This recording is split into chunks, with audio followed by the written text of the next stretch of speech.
We're back. So what was that all about? Just some Sorelle issues.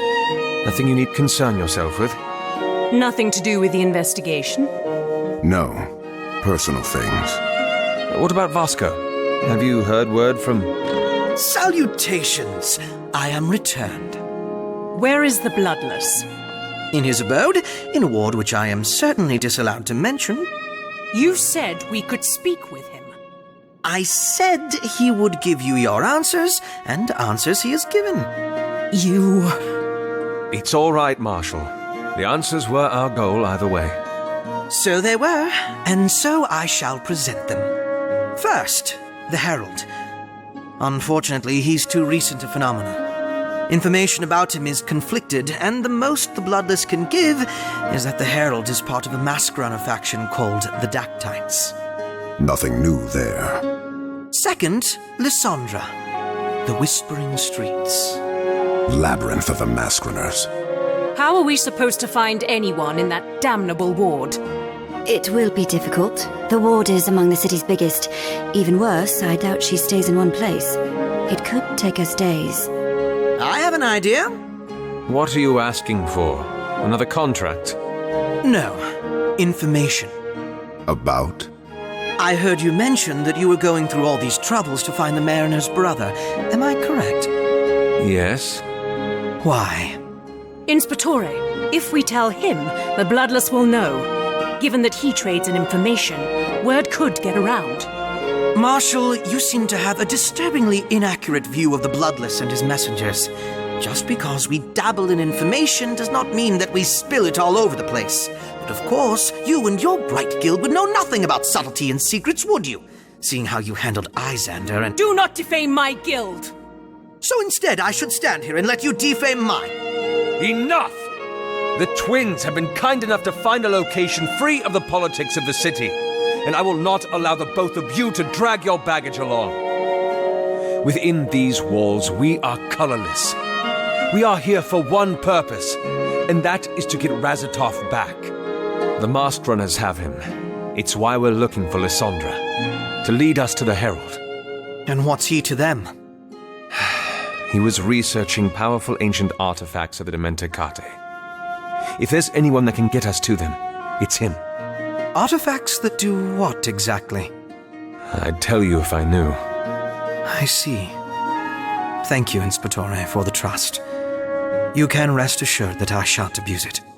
Now, that plan you were talking about? The pin drop. The ruins? Yes, I can do a thing. Spread rumors, entice Lysandra with word of a cache of Mascherines found, and with the Bloodless's help, and trust me, he will help, I can do it by tonight. You want to bait her out into the ruins? In this time when Mascherines are so scarce, I'm certain she will fall for it. It sounds like a plan. What's this? The mariner supporting me now? Don't make me take it back. So, Inspectore, what'll it be? Go. Do what you must. We should head to the pin drop first thing come sunrise. I will be back here by then. By the night. I can't believe we just told him. We didn't have much choice, Marshal. We should get some sleep. Tomorrow's going to be a long day.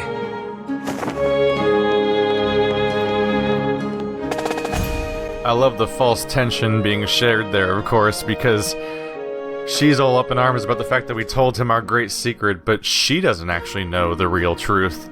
She's been manipulated herself, so it's kind of a funny thing going on there. It's like, you can't believe you told him the lie that you told me, because she still doesn't know. Vasco has returned with no news of the Herald. Apparently he is so recent a phenomenon that even the Bloodless cannot speak with knowledge of him. He has, however, agreed to help us bait out Lysandra, and though I fear the reaction she will have to seeing me again, there is little other choice but to turn to her for help. Then we have another Vasco update, only 2 of 6. It's a short one. Perhaps my earlier inclination on keeping the bloodling around was misguided. He has sensed the power that we search for, and has been tempted by it. Certainly, this means that the Bloodless himself is privy to our quest, and that worries me. How much is he going to be How much is he going to be willing to sell us out for? Vasco has assured us that the information will remain confidential, but I am uncertain his word is as unwavering as he claims. I suppose we will wait and see. I guess we did tell him part of the truth, but just not the part. We just didn't tell him the part that the Gold Cloak also doesn't know, which is that he was learning how to make Mascherines. Ah, I see you found my trove. What are these? My treasures. Then, the last thing you counted among your treasures tried to kill me. Oh, please, Cicero. Nala wasn't even poisonous. Besides, biting was her way of showing affection. Well, at least these aren't alive. They're very special brews. I'd been cleaning up the estiguary some months ago when I rediscovered a recipe I'd gotten off some Tesseric tourists years and years ago. As you can tell, there hasn't been much business here lately, so I thought I'd try something new. Occupy myself and all that. Was the recipe any good? Well, You haven't tried them? you know I'm not one for these sort of things, and, What? you could try one and tell me what you think. The first to try the batch. Consider it an honor. Your enthusiasm worries me. Oh, come on, Cicero. For old time's sake. Please? Why do I think I'm going to regret this? So, what do you think? Cicero? Cicero! Songs, Ven. Ages. I thought I lost you. How long was I out? 1 minute and 3 seconds. For a moment, we thought you were dead. I'm surprised I'm not. You didn't think you could go off dying on us like that, did you?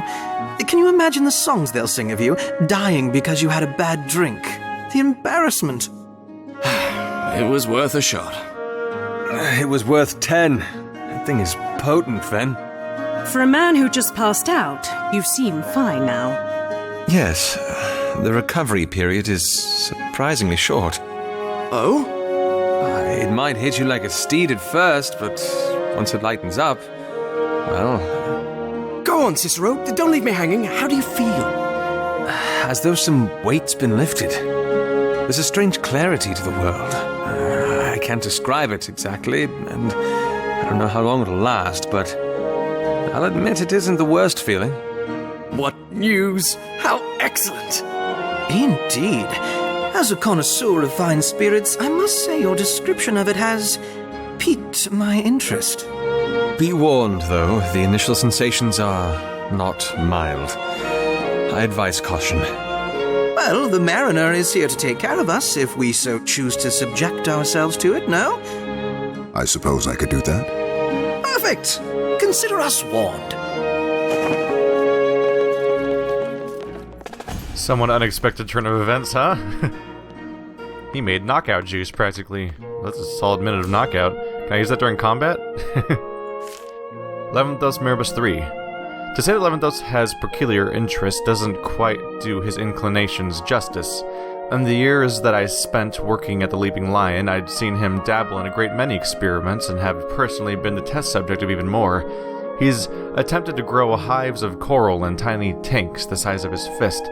He's tried to raise the younglings of multiple species of endangered, not to mention violent, creatures. He's even tried to brew explosive concoctions for the sake of what he insists is curiosity.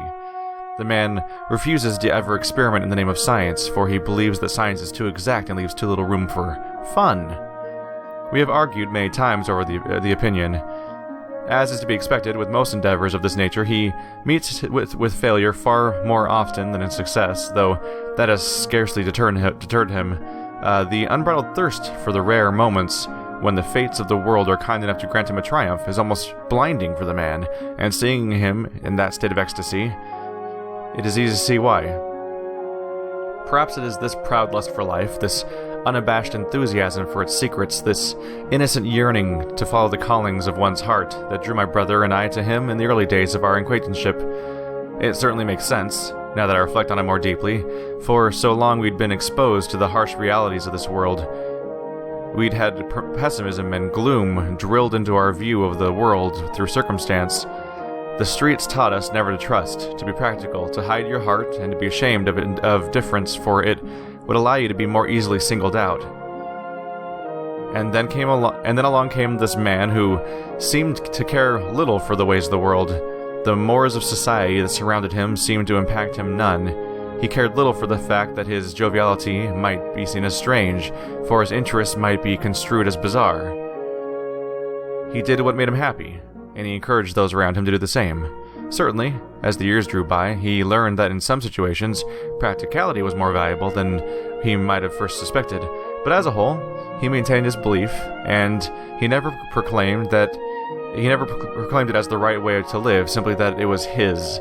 And though our hearts existed completely in the world around us, we did not have to let the world govern them. I cannot endorse fully his opinion, whether for lack of belief or lack of strength, I am unsure, but I will not deny that it has more advantages than I had once believed. So that's just one of his many passions, one of his many experiments. He said the last thing that he said his last creature that attacked me, that was one of his treasures, was supposedly not venomous. I take it he must have not been talking about the creature that attacked me that was in fact venomous then, because it was clearly venomous if he had to use an anti-venom to save my life in the moment. Alright, so there's nothing up here. There's just two spots down there that seem to both be mandatory. They're the same color at least, and both seem to be one of them keeps getting highlighted by that icon. Oh. This is a skill reset. Why is it here? Oh. His knockout potion just became the new skill reset location instead of that spot. So it didn't happen to me this time, but it will happen to me if I do it again. Interesting. Also weird that these are both given the same icon. Maybe this is another tutorial spot? So the skill reset was in the training location, but now it's here. You get knocked out by his crazy mix and you can change your skills. So, the stone. It doesn't react to any of the chemicals that I've got, and I can't even scratch it. Whatever you've brought me, it's something special. Everstone, perhaps? Well, I can't say that lives up to my hopes, but thank you nonetheless, Ven. You're welcome. And, What? I am a collector after all, and, You can have it. Truly? Why not? Just as long as you tell me if you find anything more. Of course. Thank you, Cicero. Now, I think I'll run it through some more, experimental techniques. Oh, this is exciting. So no big update on the stone itself. It's just a stone of some kind, as far as we can tell. Maybe it'll come up later, though. Got a new update here? No news of the Herald. That was already there, right?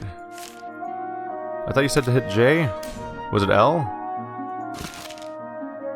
Am I crazy? I thought it said to hit J. But just talking about the bloodless. Maybe I misread the pop-up. I thought it was a case notes. Unless that one weird... Can I click on that? Or that? Oh, what? Was that there a second ago? Anyway, the stone that we found in Razatov's office has led to a dead end. Levanthos can glean nothing from it other than that it is very likely that it very likely is an Everstone, a type of stone commonly found in Tessera, famous for its durability. Perhaps Razatov was trying to fashion sturdy equipment to better store the Fae, or attempting to learn about some of the Everstone's properties on the side. Perhaps the stone isn't even an Everstone. Whatever it is, it seems that nothing more will come out of this lead. I have given Levanthos the stone for his experiments. It seems that he'll make better use of it than I, anyway. He might even glean something, eventually. Maybe at a convenient timing near the climax of the story or something?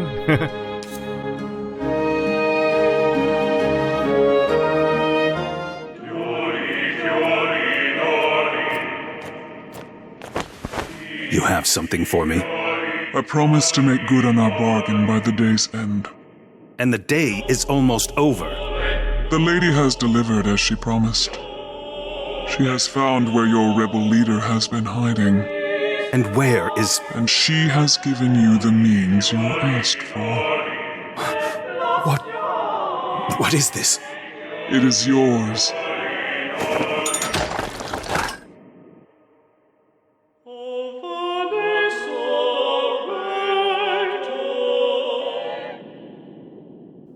What was that exactly? First glance seems like another Fae, or some kind of... I was going to say maybe a golem, but I think golems would functionally be Fae in this universe anyway. So whatever the Herald knows and has, they seem to be equally aware of how to create Fae, which would make sense because they might have the brother.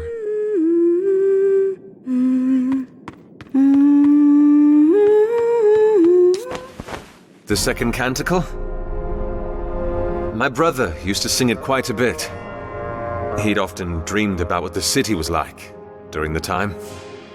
I was thinking, maybe if we found the artifacts, found out how they were used to create Mascherines, maybe we could turn back time. Make the city the way it was back in the second canticle. What do you think? What do you want? Amadea, What do you want? an answer. I don't hear a question. Why are you shutting me out?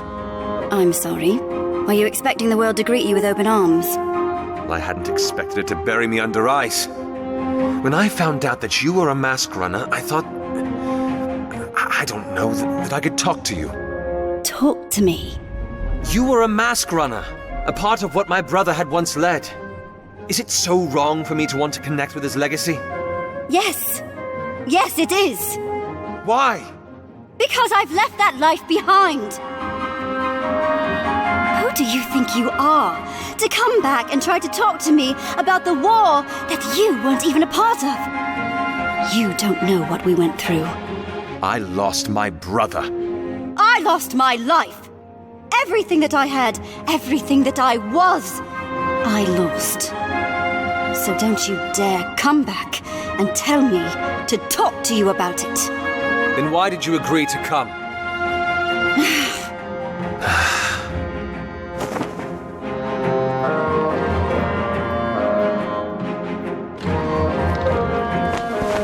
Oh, my friends, what secrets you've been keeping.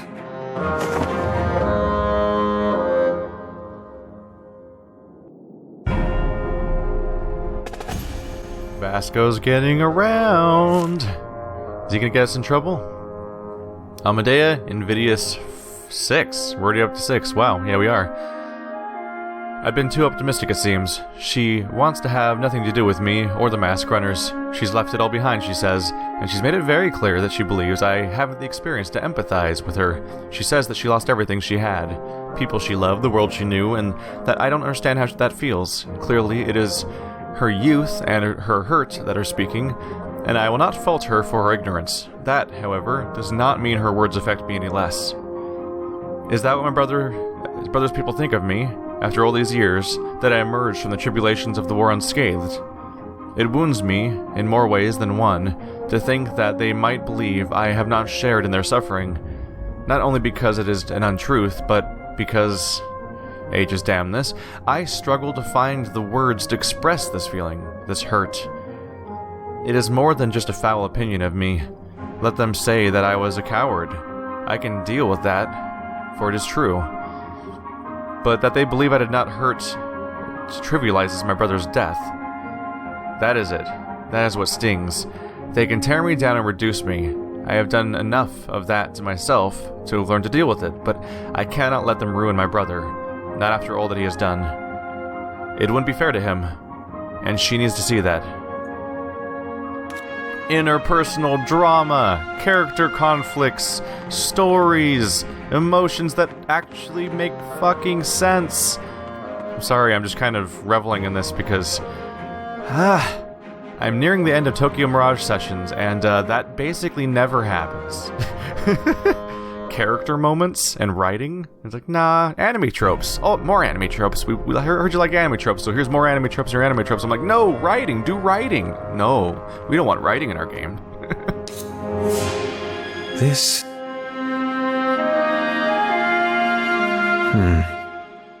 That was odd. So just a quick realization of what we saw. Shortest cutscene of the game award goes to... Gotta do the full loop, you never know. Was there ever a thing down here? I feel like there was something at the end of the hall just once. And now I'm extra paranoid about it every single time. I have to be sure. What do you mean you don't know where it is? I've heard its name before. Doesn't mean I've actually visited it. What's going on? The rumors have been spread, but we don't know where the pin drop is exactly. Yes, well, I'd taken for granted that... That what? That maybe one of you might have known. It's a set of ruins, isn't it? You'd know where it is, wouldn't you, Amadea? It's an obscure set. I've heard of them before, but I should be able to find it if I came along. Excellent. What are we waiting for, then? Maybe we just take a tiny trip by that one, that library? They probably have a record of all the ruins in the area.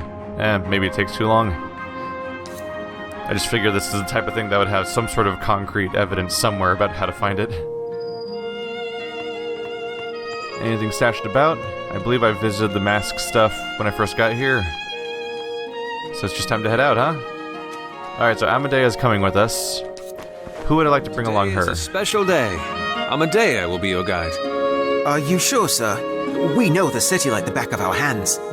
Do you know where the pin drop is? Well, that's... might be the dirt under our fingernails. Let's go.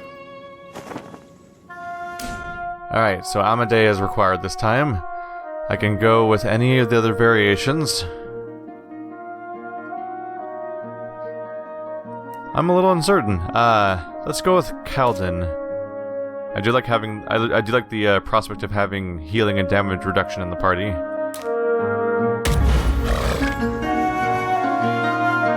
All right, now stay left. We don't want to cross the roads that circle the old fountain. So that'll take us through Alamar's Alley? No, you go around that. When you come to the junction, turn right. But I thought you said to stay left. Not this time. Well, that's what you said about Periwinkle Gardens. Well, I'm saying that again. So listen. Stay left, and when you come across the 3rd Street after the junction of the 7th and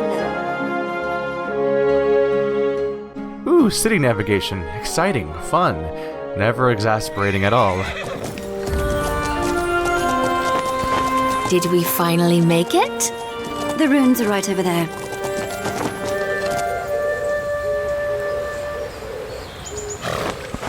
Oh, thank the ages.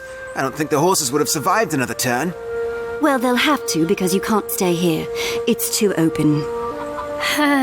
And where do you suppose we go then? There's an abandoned warehouse just off this street. You can hide the horses in there and climb to its top story. It's quite safe. You'll be able to see the pin drop and watch for our return. Right. Got it. The pin drop. A lot of dogs here, apparently. So much greenery. Never before have I laid my eyes upon such unfettered growth. Here in Ombre, the flora is subjected mercilessly to trimming and manicuring. This is remarkable.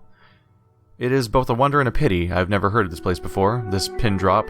Its location has likely played a large part in securing its anonymity, tucked away in a forgotten corner of a labyrinthine ward, almost impossible to find. And then there are the holes. The very grounds upon which the ruins are found are pockmarked with treacherous holes hidden from plain sight by weaves of vines and roots, which provide not any more stable a foothold than the basin of air that sits beneath. Yes, there is a cavern of a sort beneath the ground, an inviting one considering the vast number of deadly entrances. I, however, would like not to risk venturing below. Who knows what waits beneath or how safe journeying down is. That's oddly terrifying. So there's a giant subterranean cavern. I almost said subterranean cavern as if that's not redundant as all hell. But there's a huge cave directly below us, and a bunch of holes that just drop you into it, basically, and probably are immediately lethal. They might not be vertical openings, but I get the feeling they might be. Fitting to a place I've actually visited in California called the Moaning Cavern, which is this place that just has a hole. like, it looks like a cave at first, but it gets so steep so fast that it drops you straight down, and you just die because you get plunged directly into this open chamber that I think is like 300 meters or 300 feet tall, and you're just screwed at that point. By the time people found it and closed it off and made an alternate entrance and stuff like that, I think there was just like this mountain of Native American bodies there. Like, they had like gone down to being bones and then all calcified together in one singular mound of skeletal structures, all basically becoming a new rock formation of its own form. It's gruesome, but it's just a trap people fall into, and no one ever knows about the trap because at the moment somebody who falls into it, they're never seen again. Ta-da! Not terrifying at all.